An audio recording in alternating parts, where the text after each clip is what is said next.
नमस्कार, यहाँहरू सबैलाई स्वागत छ एजुकेसन फर फ्युचर च्यानलमा। आजको यस भिडियोमा मैले कक्षा 8 को नेपाली किताबको पाठ 1 नेपाल कविता वाचन र व्याख्या गर्न गइरहेकी छु। अब सुरुमा हामीले कविता वाचन गर्छौं। अब सुरु गरौँ है त। नेपाल प्यारो र पवित्र देश, सौन्दर्य धारा बहने अशेष, सङ्गीतको मूल फुटी विशाल, छल्किरहे झै लयबद्ध छाल, छल्किरहे झै लयबद्ध छाल।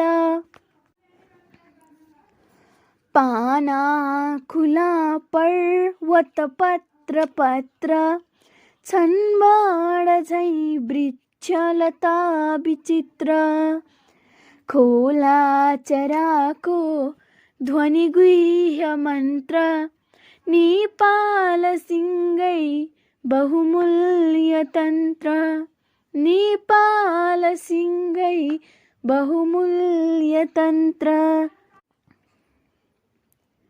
नयाँ नयाँ जित अनेक जोड्दै, यो देशको इज्जत मान थप्दै, ज्यामी सिपाही र किसान सारा, छन् आज हाम्रा बलिया सहारा, छन् आज हाम्रा बलिया सहारा।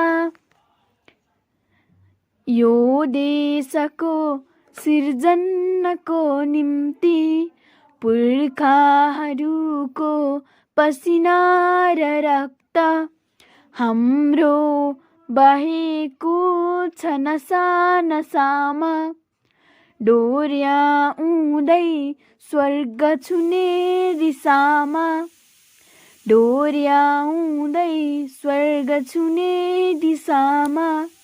विपत्ति पर्दा पनि हाँसी हाँसी, तयार भई चढ्न समेत फाँसी, बाँचे बचाए र रमे रमाए, सङ्घर्षले यो मुलुकै जगाए, सङ्घर्षले यो मुलुकै जगाए, सङ्घर्षले यो मुलुकै जगाए।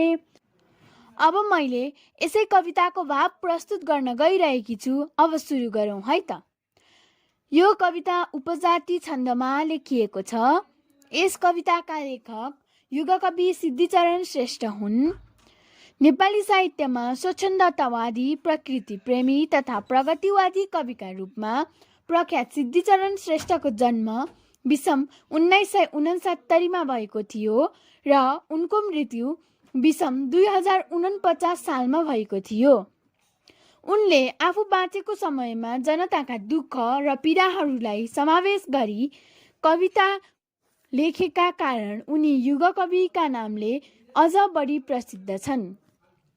नेपाली साहित्यलाई अनेकौं रचना मार्फत सम्पन्न बनाएका साहित्यकार सिद्धिचरण श्रेष्ठका साहित्यिक कृतिमा देशप्रेम, प्रकृति प्रेम र स्वतन्त्र प्रेमलाई प्रस्तुत गरिएको छ।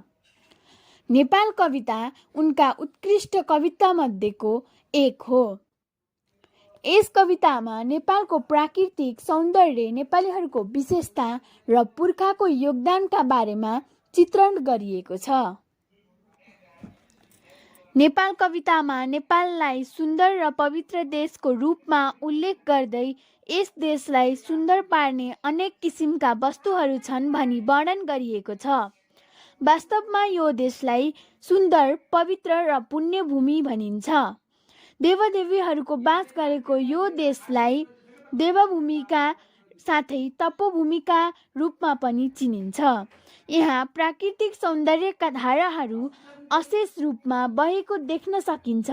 साथै देशलाई सुन्दर बनाउने पर्वतमालाहरू र टह टल्किने सुन्दर हिमालहरूले अझ सुन्दर बनाएको छ। वनजङ्गल, खोलानाला र चिरबिर चराको आवाजबाट निस्किने ध्वनिले मिलेको सङ्गीतको झल्को दिन्छन्। साथै यी कुराहरूमा नेपालीहरूको पुरानो संस्कृतिको अभिव्यक्ति पाइन्छ। नेपाली कर्ममा विश्वास गर्दछन्। मिहिनेत र परिश्रमले मात्र प्रगति गर्न सकिन्छ भन्ने कुरामा नेपालीहरूले विश्वास गर्छन्। यो देशको विकासमा दिनरात नभनी ज्यामीहरू लागेका छन्। उनीहरूको मिहिनेतले देशको विकास हुँदैछ। माना रोपेर मुरी उत्पादन गर्ने किसानले उत्पादन गर्ने अन्न, तरकारी तथा फलफुल खाएर हामी बाँचेका छौँ। वास्तवमा किसानहरू यस धरतीका वीर नै हुन्। यिनै किसानका कारण यो देश कृषि प्रधान भएको हो। देशलाई सबै प्रकारका असुरक्षाबाट बचाउने सिपाहीहरू यो देशका पहरेदार हुन्। उनीहरूको सम्मान सबैले गर्दछन्। नेपालीहरू देशको हितमा सदा सक्रिय भई लागेका छन्। सुन्दर र महान देशको स्वतन्त्र र रक्षाका निम्ति हाम्रा पुर्खाहरूले पटक पटक शत्रुसँग लडी जित हासिल गरेर बहादुरी देखाएका छन्।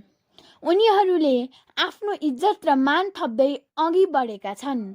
पुर्खाले दिएको बाटोमा आज हामी पनि अगाडि बढेका छौँ। देशका निम्ति हाम्रा पुर्खाहरूले रगत र पसिना बगाएका छन्। उनीहरूले देखाएको वीरता हाम्रो नसामा बगेको छ। हामी उनीहरूले देखाएको बाटोमा हिँडिरहेका छौँ र हाम्रै देश स्वर्ग चुम्ने दिशामा अग्रसर भएको छ। हाम्रा पुर्खाहरूले विपत्तिमा पनि कति नडराई काम गरेका थिए। हाँसी हाँसी फाँसीमा चढ्न समेत तयार भएका थिए। उनीहरूले नै हाम्रो देशलाई बचाएका थिए। उनीहरूकै सङ्घर्ष र बलिदानबाट यस मुलुकलाई जोगाउने काम भएको थियो।